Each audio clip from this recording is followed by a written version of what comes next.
Saludos y bienvenidos. Nos encontramos en Beluso, la playa que pertenece a Bueu, y estamos aquí en un jardín para entrevistar al pastor Walter Othkamp.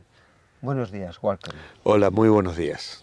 Muy contentos de estar contigo esta mañana. Y yo también de tener este tiempo, que estás ahora con muchas ocupaciones este mes en la congregación y otras cosas, por tener este tiempo para poder entrevistarte, que coincide la entrevista con el 30 aniversario que vais a hacer de vuestra llegada de Argentina a España. Pues sí, precisamente en pocos días, dentro de un mes, se van a cumplir los 30 años de nuestro arribo a Galicia y a España. Fue un 14 de septiembre que salimos de Argentina, 15 el día que llegamos, y el 16, que es mi cumpleaños, 35 años. Veníamos en la plenitud de las fuerzas, de la salud, de la visión y de las ganas de servir al Señor, y ya se van a cumplir 30 años de ese día. Me dirás, como dice, en la medida que vamos cumpliendo años, la gente que pasaron rápido. Oh, sí, ya lo creo, han volado, cuán rápidamente el tiempo pasa, pero han sido años llenos. Y eso es lo que nos satisface y nos hace tener el corazón lleno de gratitud al Señor por su llamado y por las oportunidades que nos dio de servirle. Veniste con tu esposa, que se llama Elizabeth, y 4 hijos. Sí, llegamos con 4 niños todavía, el mayor en ese momento tenía 12 años, Alan, luego Dani, que era la parejita mayor, y luego venían Pablo con 5 y Juan Marcos con 4 años. ¿Y cómo ellos vieron esto de llegar aquí a España? ¿Cómo fue así? Bueno, fue todo un proceso. Para ellos fue un paso adelante en el sentido de que salíamos de vivir en una ciudad con todas las limitaciones de ciudad, ¿no? Asfaltos, edificios, casas y tal, a venir a vivir en una aldea, que realmente es lo que era Seijo en ese momento, en las afueras de Marín, y con un entorno no solo de familias cristianas alrededor, sino también a una dinámica de vida muy bonita para los niños, porque se encontraron primero con la playa, que estaba a 300 metros de nuestra casa, y nosotros veníamos de un sitio montañoso, al pie de la cordillera de los Andes, por lo tanto al mar habíamos ido, creo que 2 veces habíamos podido llevarlos a conocer el mar. Entonces, para ellos fue algo muy bonito, además de la dinámica de vida de las familias. Todas tenían su huerta, sus animales y tal. Y encontrarse también con un grupo de niños que les arropó, tanto en la iglesia como en el colegio, al que iban todos los niños que asistían a la iglesia, también iban a la misma escuela. Y eso fue para ellos muy positivo. Por lo tanto, para nuestros niños fue muy fácil porque se encontraron con una dinámica de vida muy bonita. Lo difícil, el desarraigo, lo sufrimos los mayores, ¿no? Fue para mi esposa y para mí, ya la cosa fue diferente. Pero aún así veníamos con juventud, con ganas de servir al Señor, con una iglesia numerosa y con la posibilidad de desarrollar muchísimos ministerios que nos mantuvieron muy ocupados, con mucho trabajo, y había poco tiempo para la melancolía. ¿De qué zona veníais de Argentina? Mendoza, la ciudad de Mendoza, al pie de la cordillera de los Andes. Es una ciudad, en ese momento era de 600.000 habitantes, ahora ya supera el 1.000.000. Y una ciudad muy grande, que limita la principal frontera con Chile, pasa por Mendoza. Entonces, bueno, pues también allí tenemos parte de nuestro corazón, como dice la vieja canción, ¿no? Cuando salí de Cuba dejé mi vida, dejé enterrado mi corazón, ¿no? Pues nosotros salimos de nuestra tierra y aún tenemos nuestra casa allí, familia, hermanos en la fe, iglesia que fundamos, por lo tanto los lazos son muy fuertes todavía. Cuando vais a Argentina, a lo mejor os pasa como a mí, que yo soy de Pontevedra, pero estoy en Madrid. Cuando llego a Madrid, el hermano de Galicia, cuando estoy en Galicia, el hermano de Madrid, los de Exacto, España, ya, ¿no? ya, ya, sí, sí, sí. Aquí, Exactamente, sí. Aquí el deje argentino no lo tenemos y en cualquier lugar me reconocen como argentino inmediatamente. Y cuando vamos a Argentina les encanta oír la tonadita española que tenemos, así que eso es algo que sí hemos asumido, que todo inmigrante tiene que asumir cuando dejas tu tierra para ir a vivir a otra, ¿no? Pero nosotros hemos echado raíces aquí, estamos muy felices, nuestros hijos ya están 3 de ellos casados y el cuarto que nos queda soltero se casa este año, así que estamos muy agradecidos al Señor y muy contentos del sitio que Él nos trajo a servirle. Sí, y estuvimos al llegar 16 años sirviendo al Señor en Seijo y luego pasamos a abrir el testimonio en Cangas, donde estamos desde el año 2010-2011 con la Iglesia Evangélica Revive. Y también una etapa nueva, hermosa, que el Señor ha bendecido ampliamente también. has comentado que habéis echado raíces y se ve en la bendición en la obra, como veremos más adelante, y también en tus hijos. Sí, la verdad es que ha sido, para nosotros es un gran gozo y una gran alegría que nuestros 4 hijos sirvan al Señor en determinadas funciones, algunos como Dani, dedicando su tiempo por entero a Protestante Digital, siendo el director actualmente y haciendo una tarea con la que se llega a tantas personas, ¿no? Luego nuestro hijo mayor, Alan, él colabora en la iglesia, en distintos ministerios, predica, lleva la alabanza, colabora con el grupo de alabanza. Su esposa también, profesora también en la escuela dominical. Ellos tienen 3 hijos, Alan y Dina. Y luego está Pablo y Rebeca, que también colaboran en distintos ministerios en la iglesia, con los jóvenes y en la escuela dominical y con el grupo de alabanza. Pablo y Alan tienen un negocio, una óptica a pocos metros de casa aquí en Bueu. Y luego Juan Marcos, que Juan Marcos es profesor de religión evangélica en Maside y el Señor le ha dado un ministerio muy bueno entre los gitanos allí. En este año ha asumido la secretaría del colegio también, pero sobre todo la función espiritual que realiza con el pueblo gitano, donde tiene una entrada muy amplia, le respetan, le quieren las familias y la tarea que está haciendo allí con los niños es maravillosa.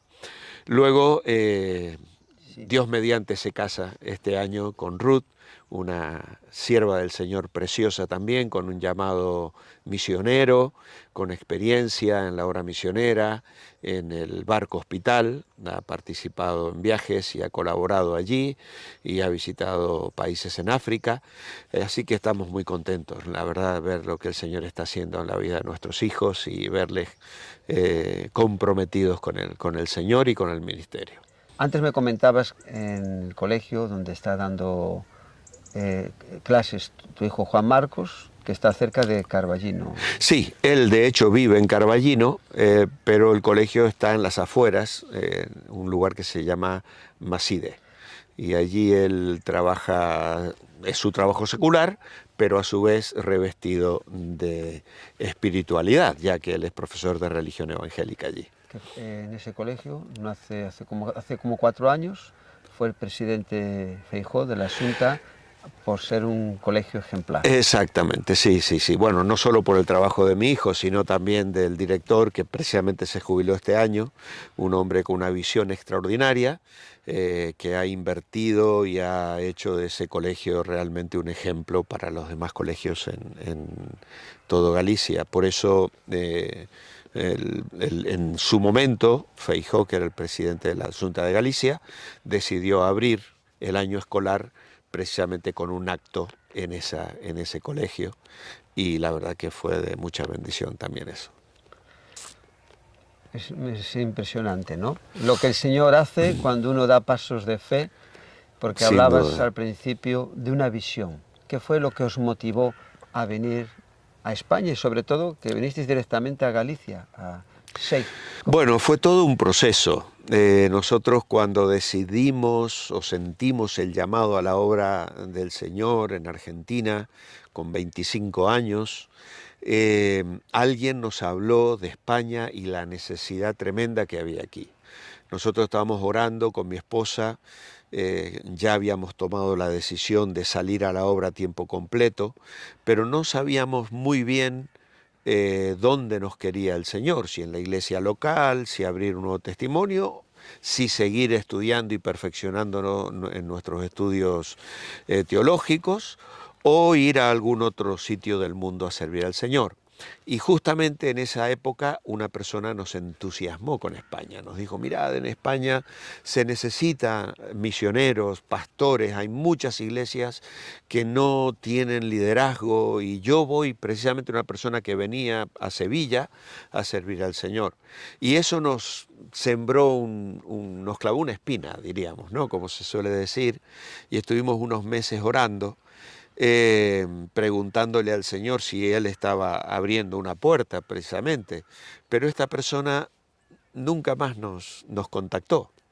Por lo tanto, ese entusiasmo se fue enfriando, se fue apagando, y el Señor nos guió a quedarnos en Mendoza, ¿no? Junto a mi padre. Mi padre había abierto 12 iglesias, había pastoreado una iglesia muy grande, con una visión misionera y evangelística también muy especial, y allí hacía falta muchísima mano de obra también, así que había una disposición de la iglesia a contenernos, ¿no? Y justamente el Señor nos lo mostró a través del Salmo 147, donde dice: Él da en tu territorio la paz, te hará saciar con lo mejor del trigo.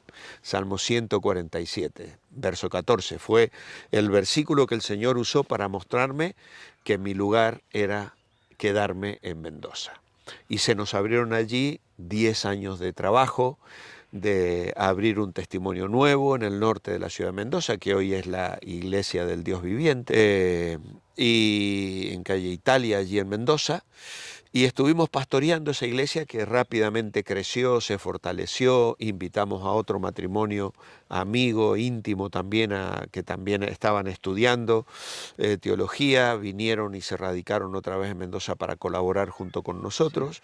Y la obra creció también allí y la cosa marchaba muy bien, pero dentro de mi corazón seguía habiendo la inquietud, ¿no? De que yo me había quedado en Mendoza prácticamente junto a mi padre y en mi casa y tal, ¿no? Entonces tenía esa carga, ¿no? de ir, de salir. Y fue precisamente en esa época donde sentíamos esa inquietud interior que nos contactó el pastor Millos, Samuel Millos, Ahora Iglesia Unida Samuel, exactamente. Él venía a predicar a Buenos Aires y a mí me invitaban también, un joven predicador, especialmente para los jóvenes, y coincidimos en una casa donde yo me estaba hospedando, tomando la merienda, y le conté, le dije: Samuel, ¿sabes que hace unos años estuve orando por España? Y él inmediatamente echó el anzuelo: ¿quieres venirte a España? Ven a Galicia, yo te armo una gira por Galicia. Eso fue en el año 89. Y volvió a incentivar ese anhelo, ¿no? Luego carta va, carta viene, llamados telefónicos, tal, no se concretó ese viaje, pero en el año 91 Samuel volvió a Argentina y me llamó por teléfono. Y me dijo: mira, sigues pensando en España porque me gustaría que vinieras. Y nosotros estábamos en un momento de duelo, había fallecido mi suegra el mes anterior, y le dije: mira, Samuel, no, ahora no, estamos de duelo, no siento que sea momento para un cambio tan radical, así que quedó la cosa ahí.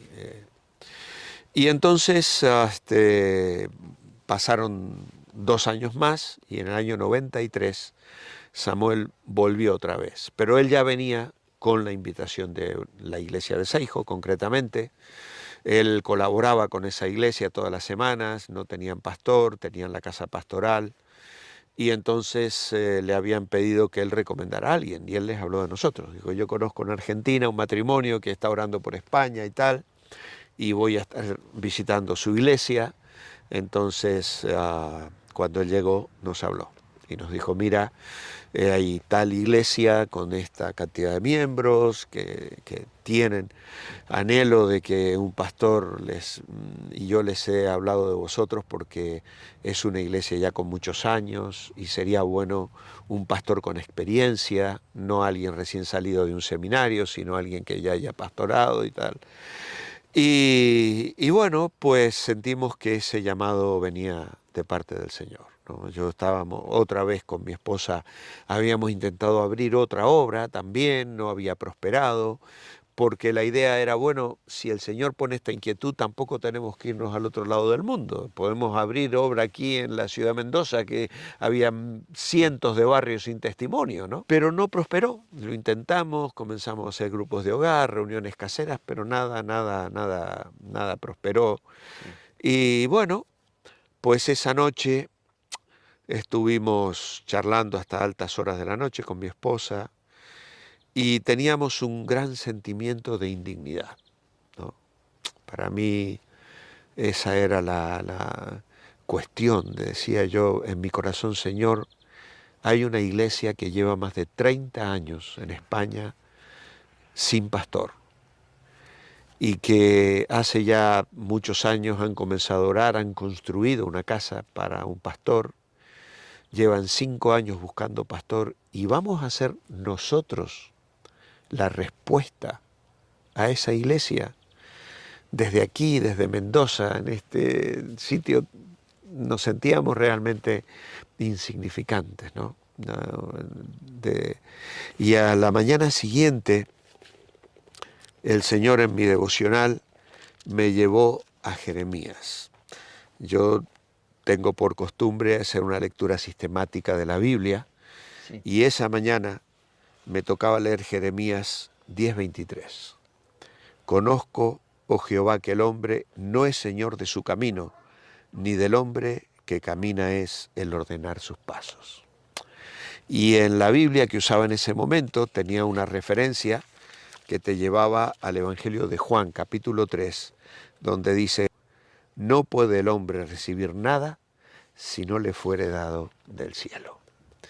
Y esto fue para mí terminante.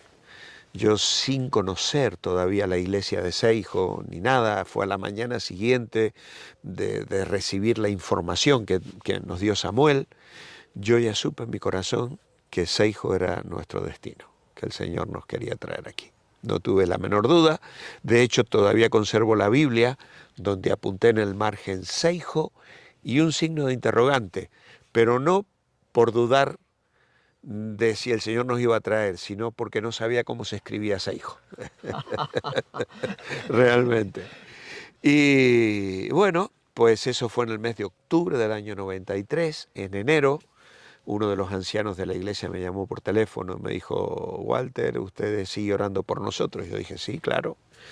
Y él me dijo, bueno, nosotros también, tenemos su foto, Samuel nos habló de usted y nos gustaría conocerle. Así que le invitamos a que venga, esté con nosotros sin ningún compromiso de su parte ni de la nuestra. Y así hice. En abril viajé, finales de marzo, mediados de marzo, tuve 40 días aquí y fue amor a primera vista con la iglesia, ¿no? Ver la juventud que había, que fueron todos los jóvenes que discipulamos, que amamos y que hoy son los matrimonios, que son el fundamento de la iglesia Revive, ¿no? Matrimonios jóvenes con hijos ya entrando en la juventud, otros en la adolescencia, otros más pequeños, parejas que se fueron formando a lo largo de los años y gente en la que hemos trabajado durante todos estos 30 años, ¿no? Así que fue decidir conocer la iglesia me conoció, a mano alzada toda la iglesia votó para afirmar la invitación que el Consejo ya estaba también dispuesto a hacerme. Así que regresé a Argentina para levantar la familia y venirnos. Eso fue mediados de abril, y tuvimos el tiempo que llevó a hacer los papeles y tal. En julio ya recibimos la residencia. No pudimos viajar hasta septiembre por cuestiones de dinero, porque el verano se encarece mucho. Así que en cuanto se cerró la temporada, pues éramos 6 viajando. Así que llegamos en septiembre aquí ya. Y desde entonces aquí estamos sirviendo al Señor. En Madrid y en muchos lugares, no solo de Galicia, de España, pues tenía pues muy buena fama los campamentos que organizabais con jóvenes. De hecho, de Madrid yo enviaba a mi hijo el mayor, Sí, sí. y recuerdo con él me dijiste que Dios había tocado su corazón, había Ya. obrado en su vida, Amén. y fue una etapa ahí maravillosa, lo que hacías con los jóvenes, con todo el equipo. Pues sí, fueron 16 años que el Señor nos dio en Seijo. Al primer año llegamos en septiembre, en agosto del siguiente año hicimos el primer campamento allí, todavía con instalaciones bastante precarias, pero Dios permitió mejorarlas, y la verdad que fueron años de muchísimo trabajo y de tener todo el mes de julio, desde niños de 4 años hasta jóvenes de más de 30, que iban viniendo por etapas. Y aún hoy seguimos recogiendo el fruto, ¿no? Porque Sí. viajamos a Barcelona o a Madrid o a Sevilla y nos encontramos con gente que nos dice: estuve en campamentos y fuisteis de mucha bendición. Y la verdad que es la maravilla de sembrar la palabra de Dios en corazones tiernos especialmente, ¿no? Entonces sí, fueron años muy bendecidos que recordamos con mucha gratitud. Has mencionado en varias ocasiones a tu padre, que es Sí. una persona con un gran reconocimiento y labor ministerial, evangelístico, enseñanza de la palabra de Dios en Argentina y en otras partes donde has sido Sí, invitado. sí. Aquí tenemos un libro que escribió tu padre, Lo asombroso del libro de Job, que tenía otro título al principio, ¿no? Sí, probado y aprobado. Fue el título que les sugirió mi hermana mayor cuando lo estaba escribiendo. Mi hermana ya partió con el Señor hace 11 años. Y pues este libro es fruto de lo que Job significó en la vida de mi padre. Él enviudó, quedó con mis 2 hermanos mayores, estaban sirviendo al Señor en Bariloche, aunque él tenía su propia empresa. No fue a tiempo completo, sino él tenía una empresa de electricidad. De hecho, le colocó a hoteles famosos en el día de hoy. Él hizo la instalación eléctrica allí en Bariloche.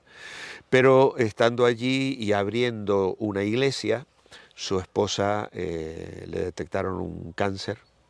Y entonces, bueno, fue todo un proceso que se detuvo cuando ella quedó embarazada de mi hermano Abel, que de hecho le sugirieron abortar, a lo que se negaron.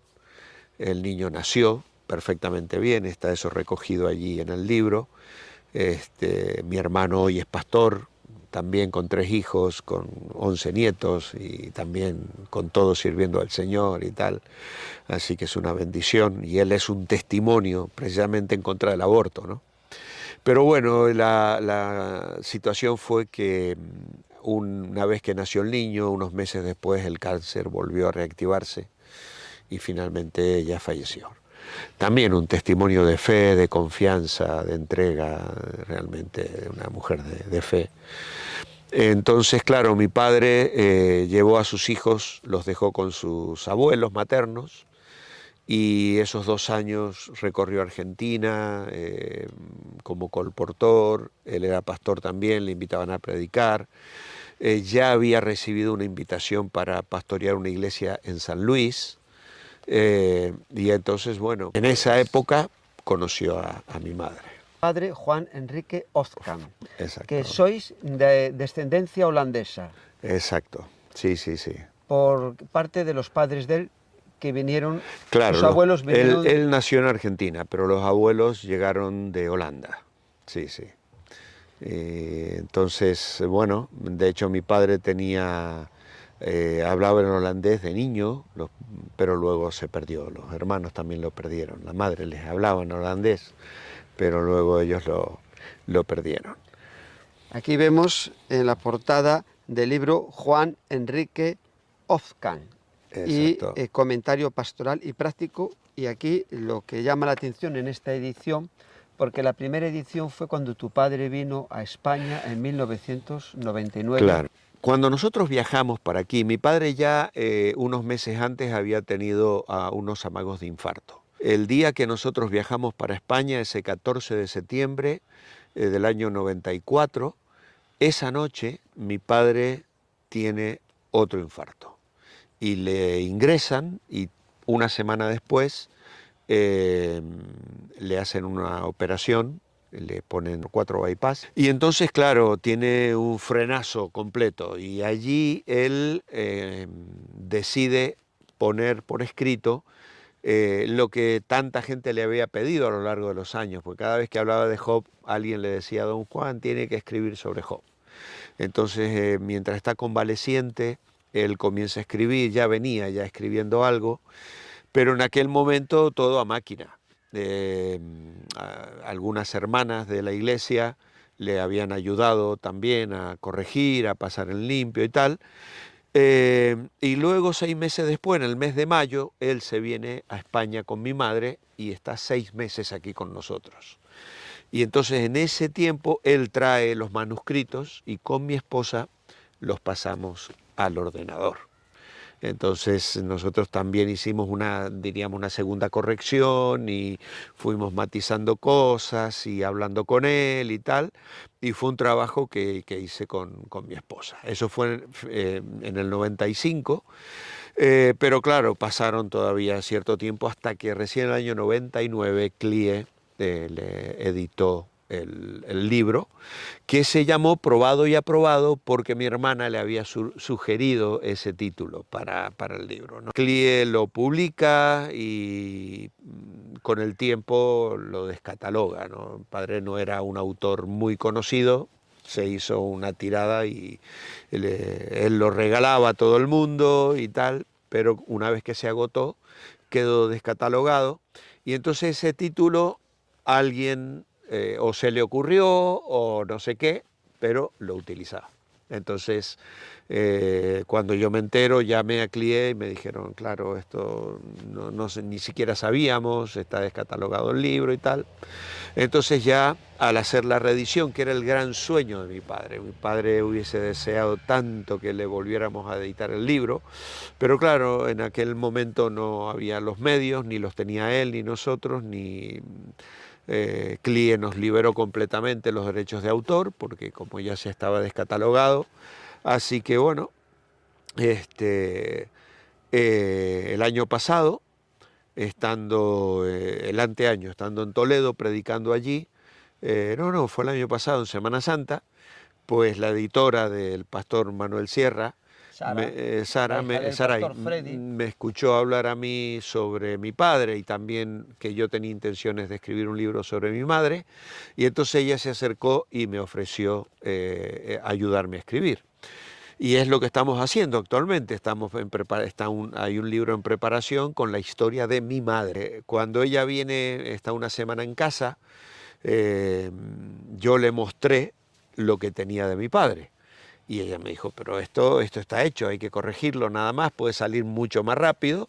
Y precisamente en septiembre ya vio la luz otra vez la segunda edición y le cambiamos el título porque Sarai, al llegar al final, hay un apartado donde mi padre cierra el libro con ese título, Lo asombroso del libro de Job.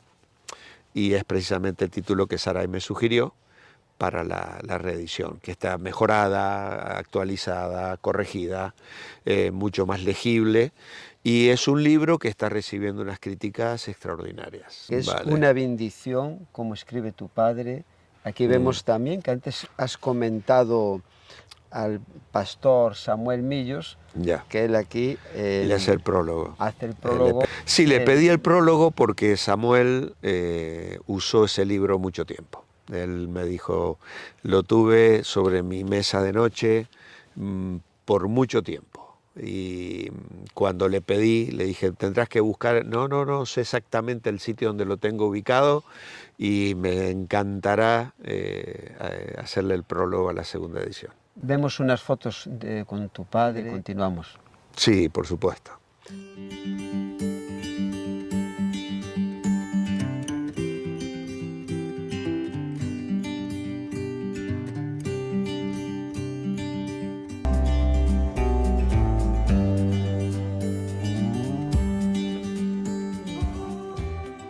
También para él fue muy duro, porque él le sobrevivió varios años, 15 años.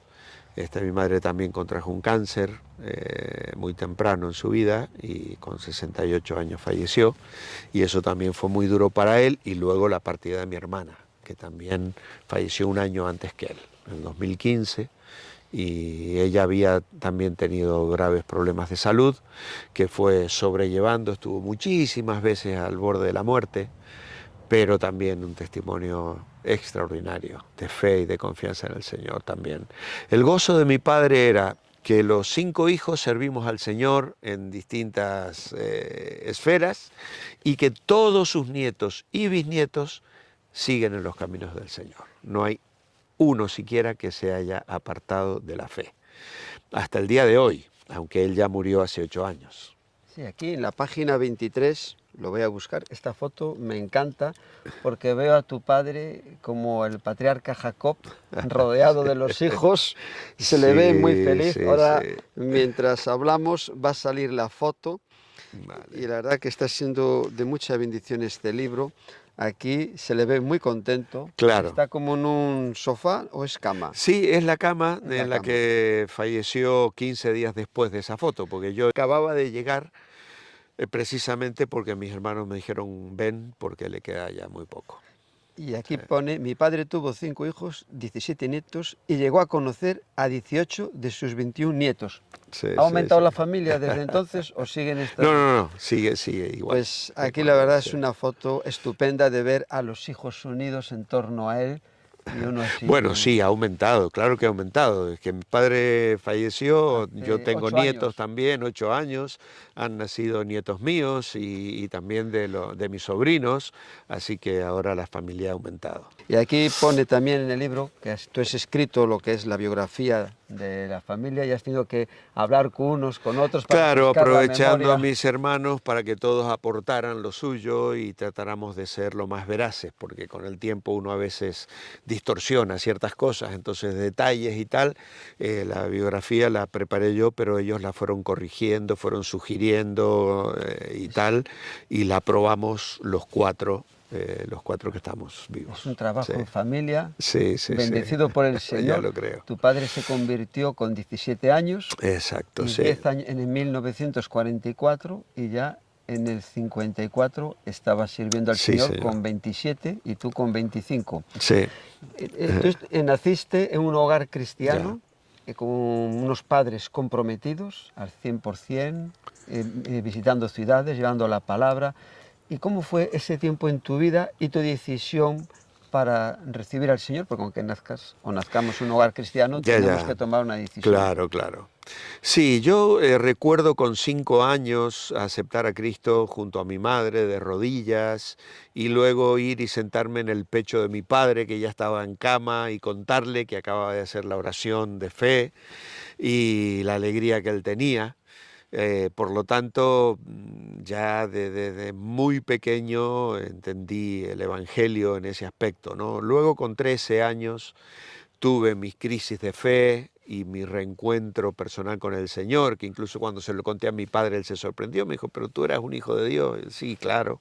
Hoy, con el paso de los años, uno entiende las experiencias espirituales, ¿no? Cuando eres más consciente de tu pecaminosidad, ¿no? Que un niño de 5 años. Entonces, tuve esa experiencia de volver a reencontrarme, de reconocer que necesitaba un Salvador, ¿no? Y eso me afirmó en la fe y me llevó a los caminos del Señor muy temprano, ya adolescente, plenamente involucrado, con 14 años ya lideraba entre los chicos de la iglesia, y campamentos y demás, aprendí a tocar la guitarra con otro joven de la iglesia que me enseñó y bueno, al año siguiente me puse de novio ya con Eli y todo eso me llevó a estar siempre comprometido con el Señor. No tuve la experiencia del hijo pródigo, no hubo etapas en mi vida de alejarme del Señor por su gracia y misericordia, ¿no? Entonces, con 21 años nos casamos y con mi esposa ya veníamos sirviendo al Señor en el ámbito de la iglesia, de los niños y de todas las oportunidades que teníamos, ¿no? Que además, como mi padre había abierto varios testimonios en la ciudad de Mendoza, pues él nos enviaba. Entonces me dejaba el coche y yo me iba con el coche cargado de jóvenes, generalmente al campo, a donde había viñedos y todo eso, a recorrer, a hacer visitas, llevar el mensaje, recoger a la gente y traerla al sitio donde hacíamos reuniones caseras. Y eso fue mi escuela, ahí aprendí a predicar, a hablar, a pastorear incluso. Ya con 18, 19 años ya hacíamos ese trabajo, ¿no? De tu padre, cerca de él, ¿qué recuerdas? Viéndole servir al Señor, compartiendo, ¿qué cosas hay? Algunas cosas que te hayan quedado en la mente que forman también parte de tu ministerio, Sí. que te hayan marcado. Y, bueno, y de tu madre también. También, sí. De los dos, así. Ambos. Bueno, mi padre fue un hombre de trabajo. Siempre tenía sus manos callosas de trabajar. Yo recuerdo, yo ya estaba en el ministerio, llegar a la iglesia, atrás de la iglesia había un terreno y su visión era levantar una escuela. Y yo me lo encontraba a él solo, cavando los cimientos. Solo, no había nadie. Llegar allí y verle, papi, ¿qué estás haciendo? Y estaba solo con la pala cavando cimientos para la escuela, que luego mi hermana dirigió hasta el año pasado que se jubiló, un colegio que hoy tiene 350 alumnos, los niños entran al jardín y salen para entrar a la universidad, y la mayoría sale habiendo conocido al Señor, una escuela cristiana con un prestigio extraordinario en la ciudad de Mendoza, ¿no?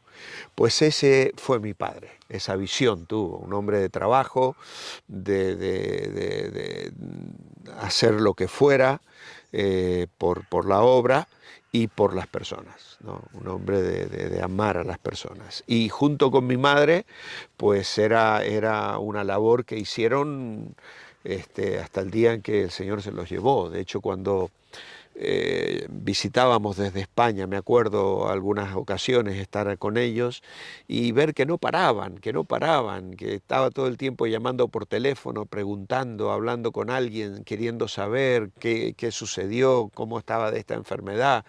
Era una carga permanente por la obra pastoral, ¿no? Entonces han dejado una impronta grabada en nuestros corazones con un ejemplo de pastor, que espero intentar, aunque no siento que haya llegado ni a la suela de sus zapatos, ¿no? Porque uno siempre indigno, pero ese compromiso a todo lo que venga, ¿no?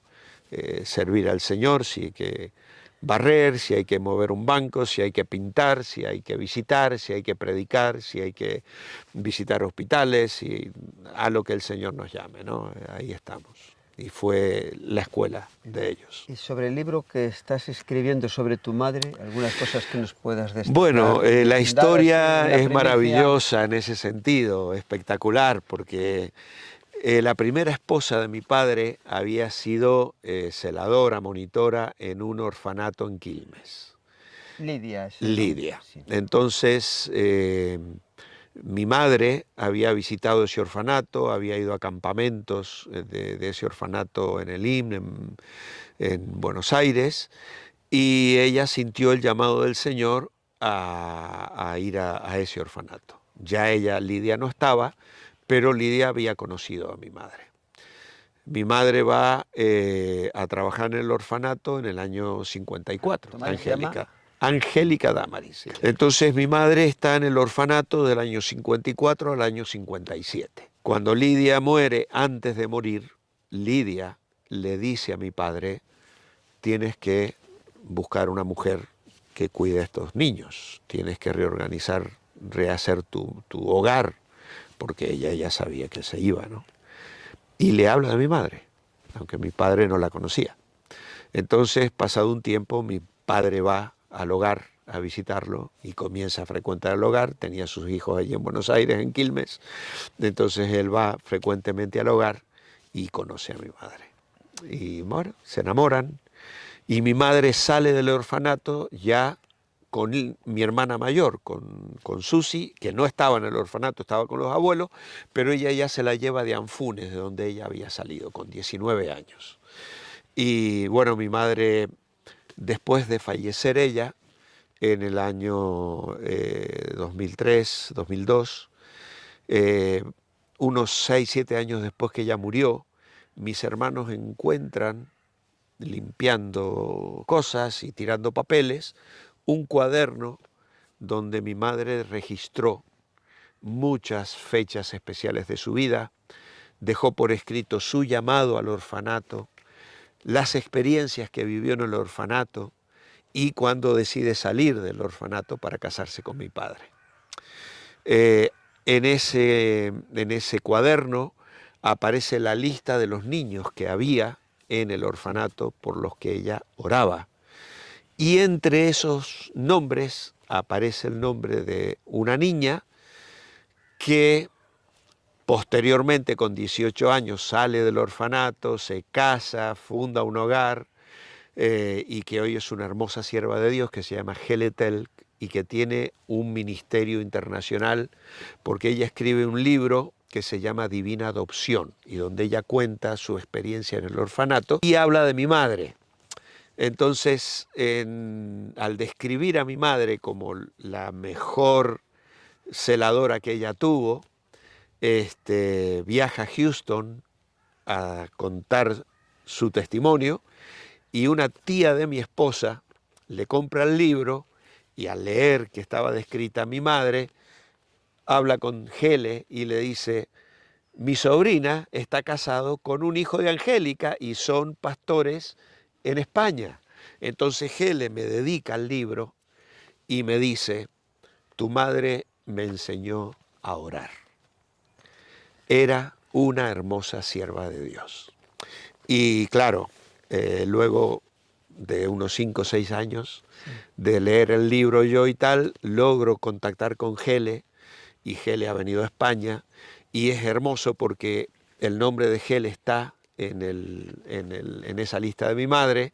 El día que mi madre sale, el director del orfanato le regala ese libro tan famoso, el libro de cheques del Banco de la Fe de Spurgeon, que es uno de los primeros devocionales anuales que miles de personas al día de hoy siguen leyendo. Y la dedicatoria del director está luego la firma de todos los niños y entre ellos la firma de Hele Telk también, ¿no? Entonces, Hele ha venido a España, ha estado en mi casa, yo acabo de estar en su casa ahora en Buenos Aires, en su iglesia, predicando, y la verdad que es tan maravilloso lo que Dios ha hecho que, bueno, a mí me invitan en un seminario donde yo hablo, tengo que dar clases sobre misiones, a que cuente una experiencia misionera. Y justo yo había descubierto esta historia y se me ocurre montar un PowerPoint con una charla de 1 hora donde cuento la historia de mi madre. Y es tan impactante, tan maravilloso ver cómo Dios entretejió la vida de estas personas y cómo Dios ha entretejido ahora mi vida con la de Hele Telk, ¿no? Una niña que ella vive contando. Dice, tu madre me dijo un día, Hele, cuando necesites algo, entra en esta habitación. Era un cuartito que en el hogar ponía cuarto de oración. Entra en este cuarto y todo lo que le pidas a Dios allí, Dios te lo va a dar. Y Helen le dijo, pero Angélica, todo lo que yo le pida. Y mi madre le dijo, sí, absolutamente todo. Y ella dice, yo viví orando a Dios, por todo. Yo no tenía madre, padre, hermanos, no tenía ropa, no tenía cuadernos, no tenía lápices, no tenía colores. Yo entraba y le pedía, Dios, quiero un pullover, como dice en Argentina, un jersey rojo. Y 15 días después alguien llegaba y me regalaba un jersey rojo. Y así, llevé a otras niñas al cuarto de oración para orar y pedirle al Señor lo que necesitábamos. Y mi vida ha sido una vida de oración, por lo que tu madre me enseñó. Así que bueno, esas cosas nos ponen los pelos de punta, ¿no? Nos estremecen, ¿no? Venir de una familia con ese testimonio, empezó en tu Claro, padre y ahora ya. todos los que estáis ahí siguiendo. Exacto, sí. A tu esposa, que la has mencionado también, ¿cómo la conociste? Bueno, nos conocemos de siempre, porque ella también nació en una iglesia evangélica a 30 kilómetros donde nosotros vivíamos. Ella también es nieta de misioneros y su abuelo era el pastor. Eh, y entonces, claro, no tenemos recuerdos de cuando nos conocimos, porque éramos niños que nos veíamos cuando habían conferencias y aquellos encuentros de las iglesias en festivos, en feriados, días especiales. Pero yo sí recuerdo el día que me enamoré. Recuerdo el día ya que le eché el ojo, ¿no? Como solemos decir, porque volvíamos de su iglesia donde habían habido cultos especiales, conferencias, y yo les comenté a mis padres, qué bonito se está poniendo Luján. Y era precisamente, y a mi madre, ¿qué estás diciendo y tal? Y le dije, sí, es que vi a Eli, a Elizabeth, la hija de la nieta de don Francisco, y es una chica que está muy bonita y tal, ¿no? Yo tendría 12 años, 13 años ya. Con 16, ella 15 ya nos pusimos de novio, ¿no? Me enamoré de ella, me gustó y cada oportunidad que teníamos de vernos y tal, fue afirmando ese cariño, ese amor que yo sentía por ella y ya muy pronto nos pusimos de novios. Entonces ella se había criado en el temor del Señor. Juntos comenzamos en nuestro noviazgo, nos veíamos muy poquito, esos 2 primeros años solo los domingos, porque por los ministerios y la vida, el estudio, aparte éramos muy jovencitos, entonces yo no podía viajar siempre a verla, entre semana era imposible, y eso fue muy bueno, porque al ser tan jovencitos eso hizo que el noviazgo también se desarrollara lentamente y nos fuimos conociendo. Luego, por cuestiones de vivienda y de trabajo, ella se tuvo que mudar y se comenzó a congregar en la iglesia que mi padre pastoreaba, y ahí comenzamos a servir juntos al Señor, con los jóvenes. Ella tenía una hora feliz, como se llama en Argentina, en un barrio de gente indigente, carenciada, y iba con su mejor amiga todos los sábados a reunir niños y enseñar la palabra, que hoy es una iglesia allí. Entonces, luego los campamentos, servir al Señor juntos en campamentos con niños y con jóvenes y tal. Siempre nuestro objetivo fue primero el Señor, ¿no? De hecho, la labor, el trabajo para casarnos y alquilar nuestra primera casa y tal, era para sobrevivir. Nosotros queríamos servir al Señor. Nunca tuvimos ambiciones económicas, es decir, vamos a trabajar para ganar dinero, ¿no? Ya lo teníamos claro, un día íbamos a servir al Señor, ¿no? Y eso se concretó en el llamado. El Señor nos hizo sentir el deseo de prepararnos, y un hermano nos habló de un instituto bíblico en Buenos Aires, en Palabra de Vida, y allí nos fuimos, Eli embarazada de Dani y con Alan, y nos fuimos a estudiar la palabra. Estuvimos un año en Buenos Aires, fue un año muy difícil. La situación del Instituto Bíblico, al ser los primeros matrimonios en ir y tal, fue muy complicado. Realmente fue un año duro, pero espiritualmente maravilloso. Lo recordamos con mucha gratitud porque Dios limó muchas cosas de nuestro matrimonio que no hubiésemos sabido manejar. en el contexto de aquellos años, con tan poco aconsejamiento matrimonial y para parejas, ¿no? Entonces allí el Señor nos rescató, realmente matrimonialmente hablando, nos transformó la vida. Y entonces regresamos a Mendoza con una visión nueva también de la obra. Nos habíamos criado en ese entorno, si bien mi padre tenía una visión evangelística muy grande, pero dentro de los límites de las iglesias de hermanos libres y tal, donde era muy difícil tener comunión con otras denominaciones, eran años muy controversiales en ese aspecto y tal. Entonces, ir a Palabra de Vida nos abrió un horizonte nuevo y bueno, pues después de aquel año volvimos a Mendoza. Yo volví al trabajo secular porque tenía una esposa y 2 hijos que alimentar, y ese fue el año que el Señor usó ya para darnos el llamado concreto al ministerio, ¿no? El Señor lo hizo de una manera muy especial.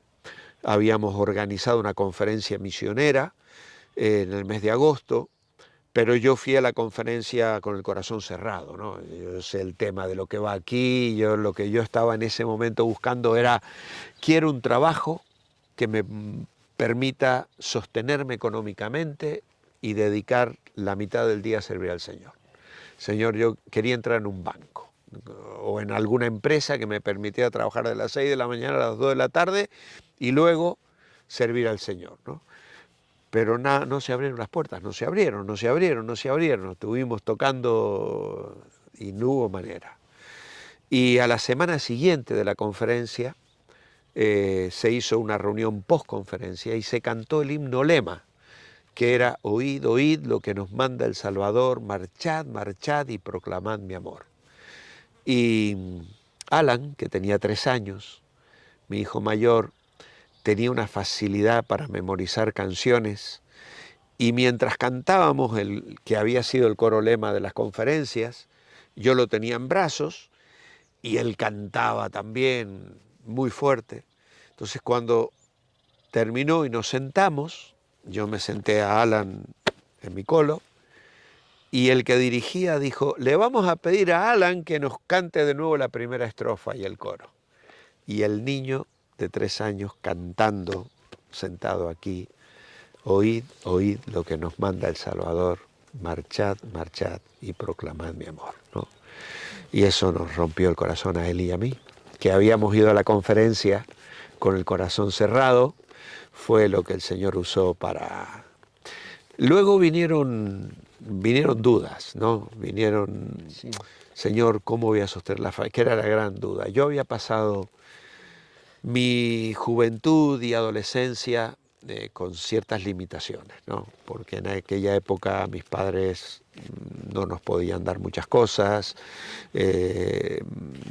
los pastores en aquellos años vivían muy justos, y yo pensar en que mis hijos tuvieran que vivir de la misma manera me frenaba mucho. Sin embargo, uno de los meses que yo trabajaba, tenía mi sueldo, los fines de semana me invitaron de una iglesia, me invitaron de otra, me invitaron a predicar en otra, y las ofrendas que recibí ese mes fueron mayores que el sueldo que yo cobraba. Y para mí fue como si el Señor me dijera: ves, Walter, yo puedo darte más de lo que tú estás ganando, ¿no? Pero eso no fue todo. Un día me fui, pedí salir 2 horas antes porque tenía mal una muela, me fui al dentista y me senté en la sala de espera y llevaba la Biblia conmigo, había comenzado de nuevo la lectura y estaba acabando Génesis. Y sentado en aquella sala, abriendo la lectura de ese día, mientras esperaba en la sala del dentista, llegué a Génesis 50, donde José le dice a sus hermanos en el verso 21: ahora pues, no tengáis miedo, yo sustentaré a vosotros y a vuestros hijos.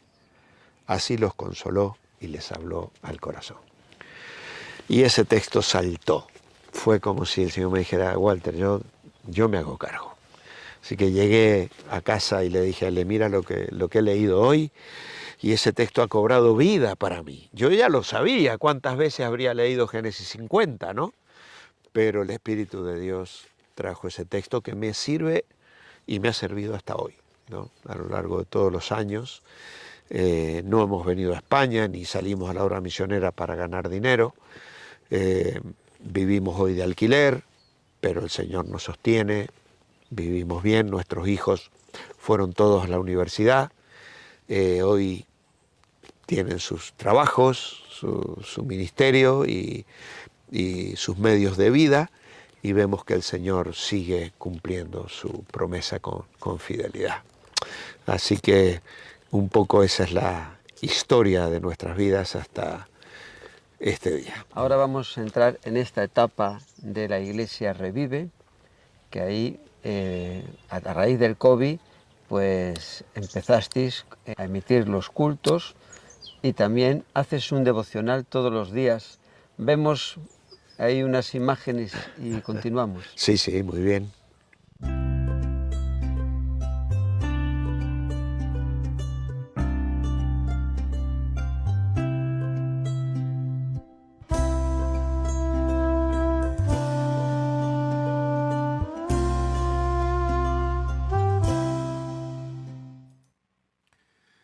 Muy buenos días.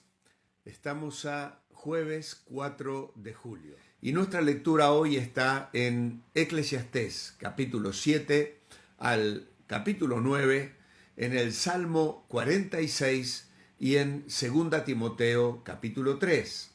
Meditaremos en 2 Timoteo capítulo 3, versículos 14 al 17. Así que la palabra de Dios es útil para instruir, para corregir, para redarguir. ¿Y qué más tenemos? Útil, en cuarto lugar, para instruir en justicia. Esto tiene que ver con la educación. Educar es sinónimo de instruir, y las escrituras son útiles para instruir al ser humano en la justicia. Porque el mandamiento es lámpara y la enseñanza es luz y camino de vida, las reprensiones que instruyen. Salomón nos aconseja en Proverbios 9, da al sabio y será más sabio. Que el Señor os bendiga. Os espero mañana viernes. Mientras tanto, manteneos bendecibles.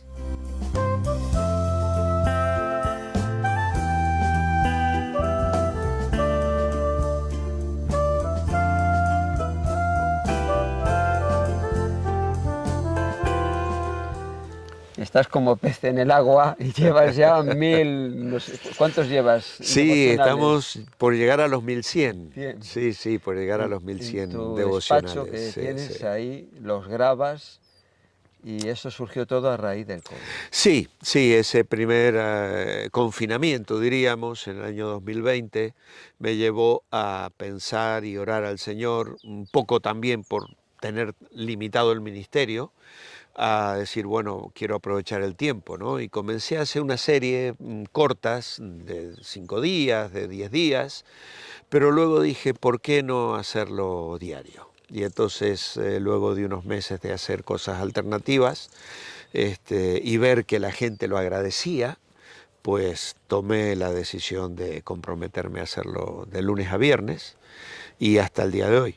Entonces son más de 1000 y muy bendecidos. Esto va creciendo, sigue constantemente creciendo. Durante mucho tiempo eran 300 visualizaciones, después 500, después 800, luego 1000, ahora estamos 1100, 1200 todos los días. Gente que... Y uno siente que está llegando a tantas personas, muchas escriben, otras no, pero sentir que Dios nos está permitiendo comunicar su palabra, que es lo que pretendo, ¿no? Más que devocional, es un breve estudio bíblico, ¿no? Yo soy consciente que a veces los devocionales debieran ser más suaves, ¿no? Pero lo llamamos devocional en el comienzo y así lo hemos dejado, pero con la intención siempre de de enseñar, de compartir palabra y dar conocimiento, que la gente lo agradece. Yo siento que la gente me agradece muchísimo porque precisamente encuentran eso que nutre sus vidas con alimento espiritual. Este domingo, estando en el culto de Revive, la iglesia que pastoreas, está casi llena, ya estáis pensando en buscar un sitio nuevo, hay muchos jóvenes, vemos unas imágenes ahí en la alabanza y seguimos comentando. ¿Cómo no?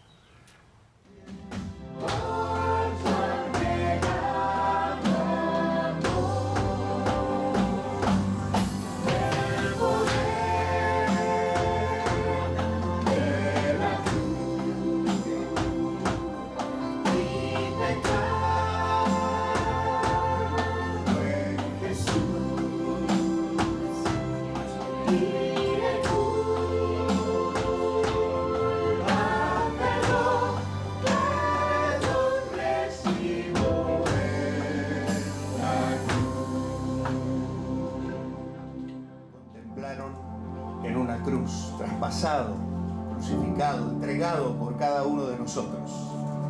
Pero ya no le vemos así, le recordamos así, y es lo que haremos en unos instantes esta mañana. Pero nuestros ojos se levantan porque sabemos que Él está en el trono. Él es el Rey. Y la lectura de Isaías 52, 13 que nos trae Miriam nos recuerda esta maravillosa. La iglesia está creciendo, gracias al Señor.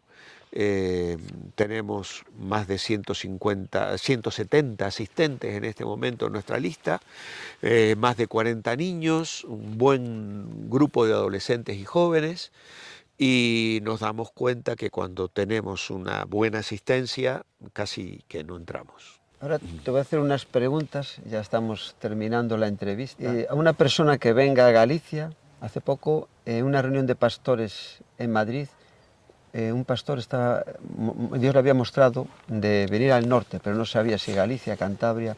¿Tú qué le dirías a una persona que venga a Galicia a pastorear? ¿Qué cosas hay que tener en cuenta en base a tu experiencia? Bueno, hay una gran necesidad, hay muchos pueblos sin testimonio, por lo tanto, venir y asentarse en uno de ellos para comenzar la obra es necesaria, realmente. Hay un clamor en ese sentido de más puntos de testimonio. Yo les recomendaría que no lo haga en soledad, porque se hace muy difícil, no es fácil, que no venga pensando que en poco tiempo va a tener 100 personas. La obra aquí es muy complicada, la gente está muy comprometida con su familia, a pesar de que hay mayormente agnósticos, es decir, no sé si hay algo, no creo ni me importa, ¿no? La gente es muy religiosa por las cuestiones tradicionales y te vas a encontrar con esa muralla, diríamos, ¿no? Entonces hay muy poco interés espiritual. La gente, hoy las que estamos ganando nosotros para Cristo son fruto de la amistad, pero esa amistad se consigue con años de compañerismo, de invitar a tu casa, de que los niños se conecten con sus amiguitos del colegio, en el fútbol y tal, y aún así, cuando te conocen y todo, todavía cuesta mucho verles venir a la fe. Vemos que la gente está más dispuesta a ir a un hogar que a la iglesia, y tenemos algunos grupos de hogar que están teniendo gente no creyente, pero les cuesta mucho traerlos a la iglesia. Vienen a casa, una barbacoa, un grupo de hogar, escuchan la palabra, escuchan cantar, escuchan el testimonio, les encanta, pero lleva mucho tiempo convencerles de que se integren en una asistencia continua, como la entendemos nosotros al ser parte de la familia de Dios. Así que se puede, hay que hacerlo, que vengan, pero que no vengan en soledad, que vengan con cobertura espiritual, que vengan relacionándose con otras iglesias de la zona y buscando apoyo porque es lo que se necesita para prosperar en la obra aquí. En diferentes momentos hemos estado hablando sobre los jóvenes. Hoy en día no es lo mismo un joven que hace 20 años. Vemos, ¿no?, que, como dice en la palabra de Dios, ¿no?, que el pueblo sin profecía pues está desenfrenado. Exacto. Y a los padres que nos ven, cristianos que tienen familia, así que varias cosas le puedes decir con sus hijos en esa edad tan difícil de la adolescencia. En tu experiencia... Tenemos que trabajar para que nuestros hijos se entusiasmen con Jesús en el hogar. No podemos darles un doble mensaje. Los hijos se desilusionan de la fe y del Evangelio si ven un doble mensaje, que los padres fingen una cosa en la iglesia y son otra luego en casa. Necesitamos cristianos genuinos, que muestren pasión por Cristo y que entusiasmen a sus hijos con Jesús, que trabajen en casa porque en el colegio y en la sociedad hoy los están machacando con las cuestiones de género y de tal, y necesitamos mantener la amistad con nuestros hijos, la confianza con nuestros hijos y mantenerles entusiasmados. Recientemente una madre de nuestra iglesia vino a hablar conmigo y me dijo: mi hija se siente mejor en otra iglesia. Allí ha encontrado amistad, va a los campamentos.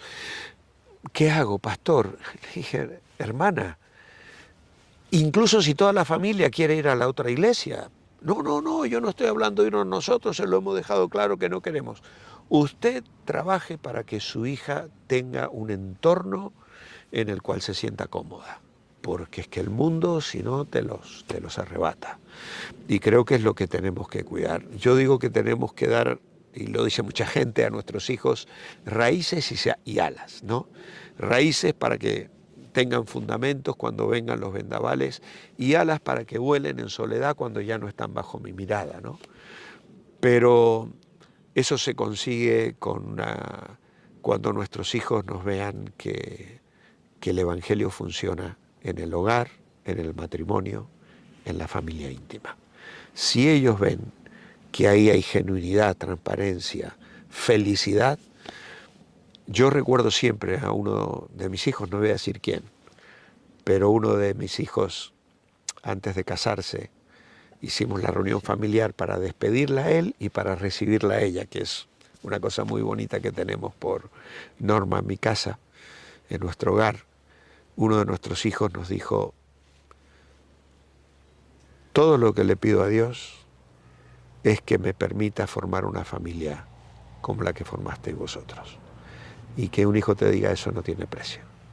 Entonces, esa es la gracia de Dios, no es por nosotros, es lo que Dios ha hecho. Dios es fiel, en Él podemos confiar y descansar, y Él es maravilloso. Sí. También comentaste, ¿no?, que fue clave para vuestro matrimonio cuando fuisteis a la ciudad de... Sí, a Palabra de Vida en Buenos Aires, sí. ¿Y así alguna clave para los matrimonios? Bueno, primeramente la fidelidad mutua y la presencia del Señor en la vida matrimonial, ¿no?, en el hogar.